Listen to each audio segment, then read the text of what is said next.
Good morning बेटा। बेटा इससे पहले हमने बोर मॉडल ऑफ एटम के बारे में पढ़ा था।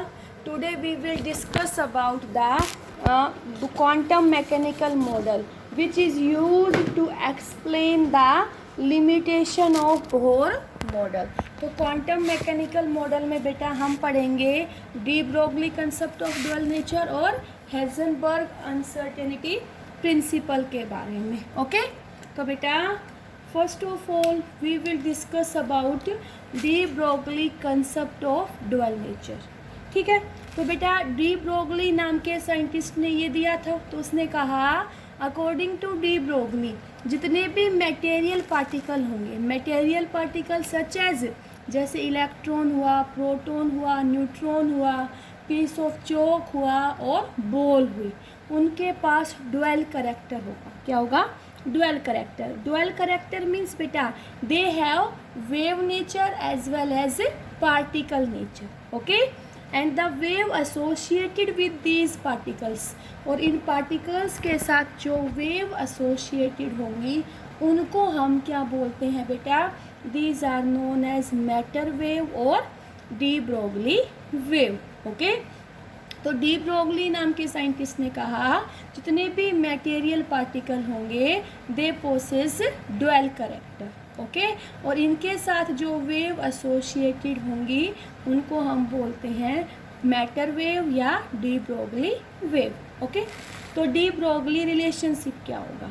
तो the wavelength associated with any material particle is calculated as follows. कैसे करेंगे बेटा? हमने माना मटेरियल पार्टिकल हमारा फोटोन है। क्या है? फोटोन। अगर इसके पास वेव करेक्टर है तो इसकी एनर्जी हम लिखेंगे E is equal to h mu according to Planck's quantum theory. E is equal to h mu. यहाँ पे E क्या हो गया? एनर्जी। H क्या हो गया? प्लैंक्स कॉन्स्टेंट, जिसकी वैल्यू होती है बेटा 6.626 इंटू 10 की power minus 34। Nu is the frequency. Okay, if this photon have particle character, particle character तो क्या लिखेंगे? E is equal to m c square according to mass energy equivalence which is given by Einstein. Okay, अब हमने equation first और second को compare किया, तो यहाँ से h mu is equal to m c square, और म्यू क्या है? फ्रीक्वेंसी। म्यू क्या है? फ्रीक्वेंसी। पीछे पढ़ा था mu is equal to C by lambda, तो म्यू की जगह हमने क्या लिख दिया? सी अपॉन लैम्डा। तो यहाँ सी से सी कैंसिल हो गया, तो H upon lambda is equal to m सी। सी क्या है? Speed of light. तो लैम्डा क्या आ गया? Lambda is equal to h upon M. सी की जगह हमने क्या लिख लिया? वी। तो ये लैम्डा क्या है? लैम्डा है डी ब्रोगली वेवलेंथ। एच क्या है भाई? एच है प्लैंक्स कांस्टेंट, जिसकी वैल्यू होगी 6.626 इंटू 10 की power minus 34 joule second. M is the mass of the particle and v is the velocity of the particle. Okay, आगे देखो। तो बेटा हमारे पास फॉर्मूला आया lambda is equal to h upon m v. तो लैम्डा क्या है? De Broglie wavelength. तो हमें पता है बेटा product of mass into velocity, इसको हम क्या बोलते हैं? Momentum. Product of mass into velocity is momentum. तो lambda is equal to h upon p. तो पी क्या हो गया? P is equal to h upon lambda. Means यहाँ से हमें पता चला कि जो मोमेंटम है it is inversely proportional to the wavelength. Okay, अब हम पढ़ेंगे difference between particle and wave. क्या डिफरेंस होगा? तो बेटा पार्टिकल का स्पेस लोकलाइज्ड होगा। जैसे मैंने ये चौक लिया, ठीक है, मैंने चौक को यहाँ रख दिया, चौक यहाँ पे एक लोकलाइज स्पेस ऑक्यूपाई कर रहा है, तो पार्टिकल के अंदर क्या होगा? It will occupy a fixed space.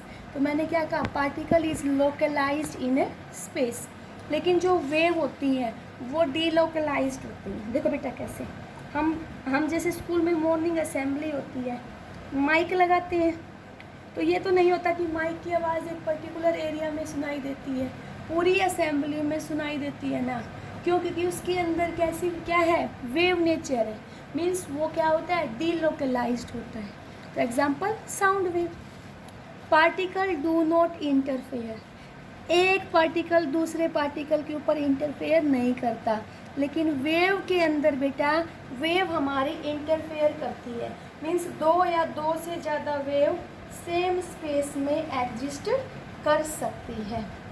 ठीक है, एक पर्टिकुलर स्पेस में जितने भी पार्टिकल प्रेजेंट हैं, ठीक है, तो अगर हमें उनका टोटल स्पेस ऑक्यूपाइड चाहिए तो हम उन सभी को क्या कर देंगे, ऐड कर देंगे। तो देखो, when a number of particle present in given space then their total value is equal to their sum. लेकिन बेटा वेव के अंदर it will depends upon interference. दो प्रकार का इंटरफेरेंस होता है, कंस्ट्रक्टिव और डिस्ट्रक्टिव। देखो बेटा, ये पहली वेव है, ये दूसरी। अब दोनों कैसी हैं बेटा, सेम फेज में है, तो यहाँ से हमें कैसा इंटरफेरेंस मिला, कंस्ट्रक्टिव। तो इसका रिजल्टेंट इन दोनों वेव से ज़्यादा होगा। यहाँ देखो, ये कैसी है बेटा, इन फेज है, और ये क्या है, आउट फेज है। तो ये क्या हो गया, ये इन फेज, ये आउट फेज, तो डिस्ट्रक्टिव इंटरफेरेंस। तो कौन सी वैल्यू ज़्यादा है, ये ज़्यादा है, तो ये क्या आएगा, इसका रिजल्टेंट इन दोनों से क्या आएगा, कम आएगा। तो इसको हम क्या बोलते हैं, destructive interface. It is the difference between the particle and wave. Particle का स्पेस लोकलाइज्ड, वेव का डीलोकलाइज्ड। पार्टिकल में इंटरफेरेंस नहीं होती, एक पार्टिकल दूसरे पार्टिकल के स्पेस को ऑक्यूपाई नहीं करता। लेकिन बेटा वेव के अंदर इंटरफेरेंस होती है, दो या दो से ज़्यादा वेव सेम स्पेस में एग्जिस्ट कर सकती है। ओके, तो it is the difference between the particle and wave. Next we will calculate de Broglie equation, de Broglie wavelength of electron when we give a potential to the electron beam. जैसे हमारे पास electron beam है, उसके ऊपर हमने एक potential applied कर दिया। क्या कर दिया, पोटेंशियल अप्लाइड कर दिया। तो वहाँ से जो उसकी काइनेटिक एनर्जी होगी उसको हम एक्सप्रेस करते हैं इलेक्ट्रॉन वोल्ट में। क्या कहा, if accelerating potential V is applied to an electron beam, तो जो एनर्जी एक्वायर्ड बाय इलेक्ट्रॉन होगी वो किस में एक्सप्रेस करेंगे, इलेक्ट्रॉन वोल्ट में। तो काइनेटिक एनर्जी ऑफ इलेक्ट्रॉन किसके इक्वल आएगी बेटा, EV। E क्या है, चार्ज ऑन इलेक्ट्रॉन, और ये किस में होगा, कूलाम्ब में। V क्या है, पोटेंशियल, ये वोल्ट में। तो काइनेटिक एनर्जी का फॉर्मूला क्या होता है, half mv² is equal to EV।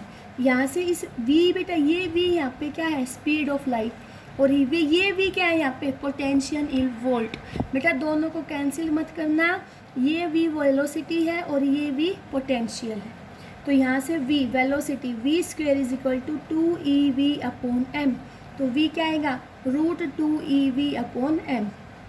अब हमने डी ब्रोगली वेवलेंथ पढ़ी थी, लैम्डा, क्या फॉर्मूला था, lambda is equal to h/mv। तो यहाँ पे हमने v की वैल्यू को पुट किया, तो हमारे पास फॉर्मूला क्या आएगा बेटा, lambda is equal to h/m। v की वैल्यू क्या थी, √2EV/m।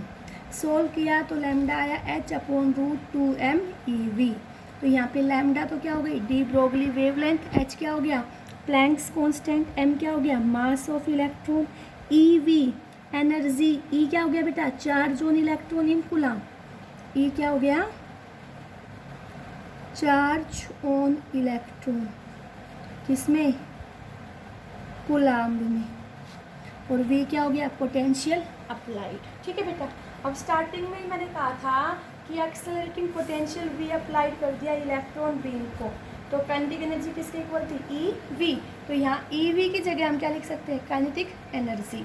तो हमारे पास फॉर्मूला क्या आया, lambda is equal to h/√2mke। तो यहाँ लैम्डा क्या हो गया, लैम्डा हो गया डी ब्रोगली वेवलेंथ, h क्या हो गया बेटा, Planck's constant, m is the mass और ke is the kinetic energy. ke क्या हो गई, काइनेटिक एनर्जी। ओके, तो यहाँ से हमें फॉर्मूले मिले दो, एक तो lambda is equal to h/√2m EV और एक मिला lambda is equal to h/√2mke। Okay, आगे देखो बेटा, अब हम डी ब्रोगली इक्वेशन से प्रूव करेंगे बोर पोस्टुलेट। क्या पोस्टुलेट, कौन सा पोस्टुलेट प्रूव करेंगे, पोस्टुलेट प्रूव करेंगे कि जो एंगुलर मोमेंटम होता है it is an integral multiple of h/2π। Okay, इस कंसेप्ट को, बोर के इस पोस्टुलेट को हम क्या करेंगे बेटा, एक्सप्लेन करेंगे by using de Broglie wavelength. Okay, तो we will study about derivation of Bohr postulate of angular momentum from de Broglie equation. तो तो बेटा देखो बोर ने क्या कहा था, बोर ने कहा था ये न्यूक्लियस है, इलेक्ट्रॉन इस न्यूक्लियस के चारों तरफ सर्कुलर ऑर्बिट में रिवॉल्व करेगा। बोर ने यही बात कही थी कि electron will revolve around the nucleus in circular orbit, ठीक है। लेकिन बेटा डी ब्रोगली में क्या कहा, इस इलेक्ट्रॉन के पास वेव नेचर भी है, पार्टिकल नेचर भी, तो electron revolve around nucleus in wave nature. Electron ऐसे वेव नेचर में रिवॉल्व करेगा क्योंकि इस इलेक्ट्रॉन के पास दोनों वेव और पार्टिकल नेचर है। तो यहाँ से जो सरकमफेरेंस होगी इस ऑर्बिट की वो इंटीग्रल मल्टीपल होगी किसकी, वेवलेंथ की, इंटीग्रल मल्टीपल होगी वेवलेंथ की। तो यहाँ से मैंने लिखा 2 pi r is equal to n lambda, क्योंकि हमें पता है the circumference of the particle is integral multiple of wavelength. तो 2 pi r is equal to n lambda. Lambda क्या है बेटा यहाँ पे, लैम्डा डी ब्रोगली वेवलेंथ। तो लैम्डा का फॉर्मूला हमने क्या पढ़ा था, lambda is equal to h upon m v. Lambda क्या आएगी, lambda is equal to h upon m v.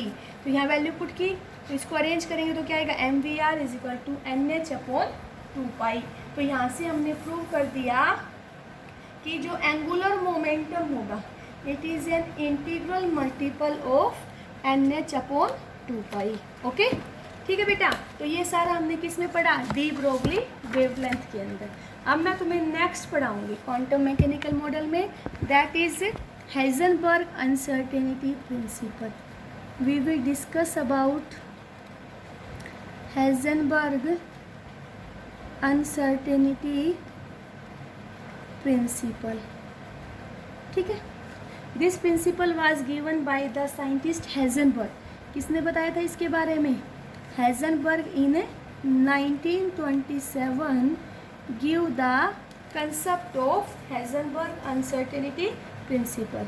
तो बेटा ये प्रिंसिपल क्या कहता है, ये प्रिंसिपल कहता है बेटा कि ये पॉसिबल नहीं है, ये पॉसिबल नहीं है कि हम किसी भी स्मॉल पार्टिकल की पोजीशन और मोमेंटम, पोजीशन और मोमेंटम दोनों में 100% एक्यूरेसी के साथ रिजल्ट को एक साथ निकाल पाएँ। अगर बेटा देखो मैंने ये कहा, ये कहता है कि जैसे हमने कोई स्मॉल पार्टिकल इलेक्ट्रॉन ले लिया तो हम इसकी पोजीशन और वेलोसिटी, पोजीशन और मोमेंटम या बोल दो या वेलोसिटी एक ही बात है, तो हम इसके पोजीशन और मोमेंटम को एब्सोल्यूट एक्यूरेसी के साथ साइमल्टेनियसली नहीं निकाल सकते। अगर बेटा हमारी पोजीशन में एक्यूरेसी होगी, पोजीशन में एक्यूरेसी होगी तो 100% हमारी मोमेंटम में अनसर्टेनिटी प्रेजेंट होगी। Because according to Heisenberg uncertainty principle it is not possible to observe simultaneously simultaneously absolute accuracy in position and momentum. हम एक में मेजर कर लेंगे बेटा 100% एक्यूरेसी के साथ, लेकिन दूसरे में अनसर्टेनिटी प्रेजेंट होगी। तो ये प्रिंसिपल देखो क्या कहता है, बहुत इंपॉर्टेंट है। According to this principle it is impossible, it is impossible to measure simultaneously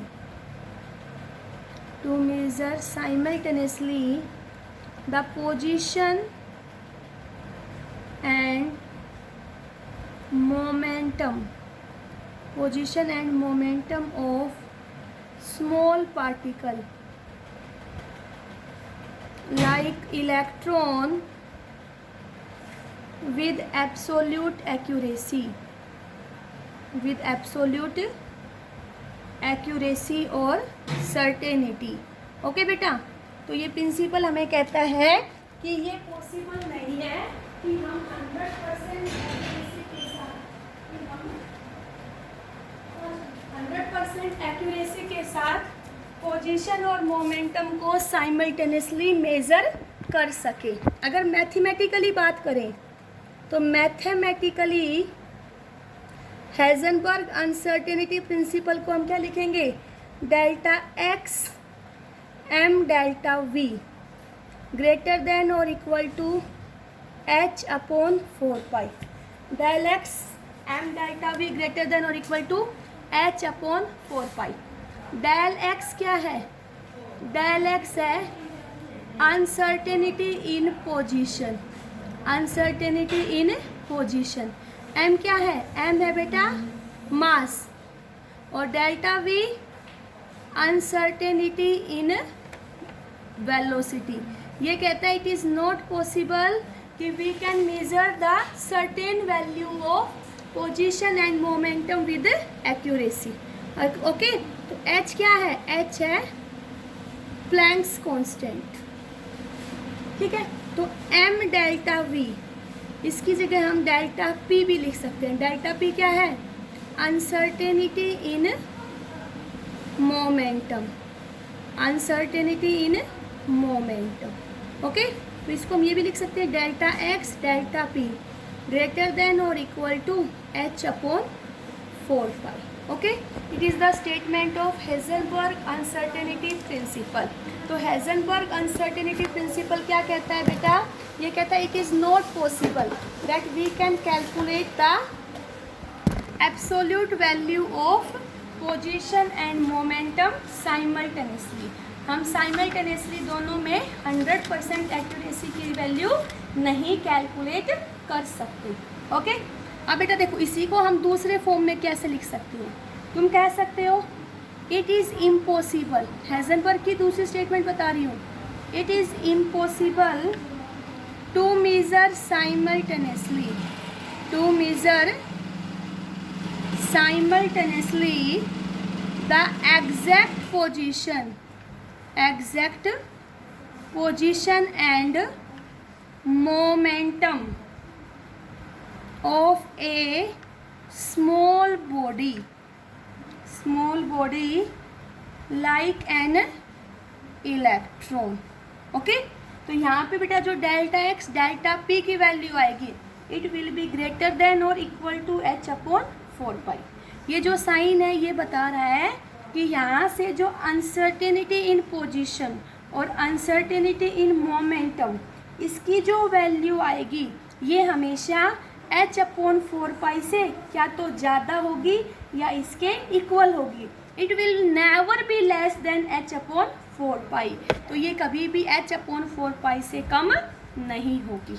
okay, तो यहाँ से देखो बेटा, इसकी मैं इम्पोर्टेंट पॉइंट्स बताती हूँ तुम्हें, इम्पोर्टेंट पॉइंट्स। तो फर्स्ट देखो बेटा, from the expression it is clear that smaller the value of delta x, smaller the value of delta x, अगर डेल्टा एक्स की वैल्यू कम होगी, इट मीन्स ये क्या है? पोजीशन हमने एक्यूरेसी के साथ मेजर कर ली। येस और no? From the expression it is clear that smaller the value of delta x, delta x की वैल्यू कम होगी तो means more accurately the position is determined. तो देखो, smaller the value of delta x, तो हम क्या कहेंगे? More is accuracy in position, ठीक है। देन क्या होगा बेटा? Uncertainty in delta p would be larger, तो मोमेंटम में अनसर्टेनिटी ज़्यादा होगी, मीन्स ये क्या होगी? Less accurate, less accurate. और बेटा vice versa, and vice versa भी हो सकता है।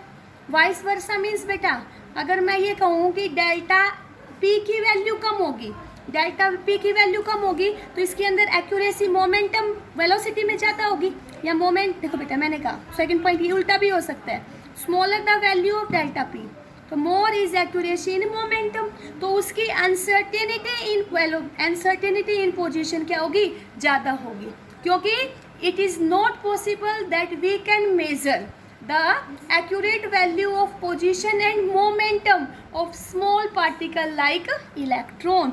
बेटा अगर एक की वैल्यू को हमने एक्यूरेसी के साथ मेजर कर लिया तो दूसरे में अनसर्टेनिटी जरूर होगी, because it is not possible to measure simultaneously the exact position and momentum of a small particle like an electron. Okay, it is about Heisenberg uncertainty principle. क्या फॉर्मूला आया? Delta x m delta v greater than or equal to h upon 4 pi. Here delta x is uncertainty in position, m is the mass and delta v is uncertainty in momentum greater than और equal to h upon 4 pi. Okay, आगे बेटा next video में पढ़ेंगे। Thank you.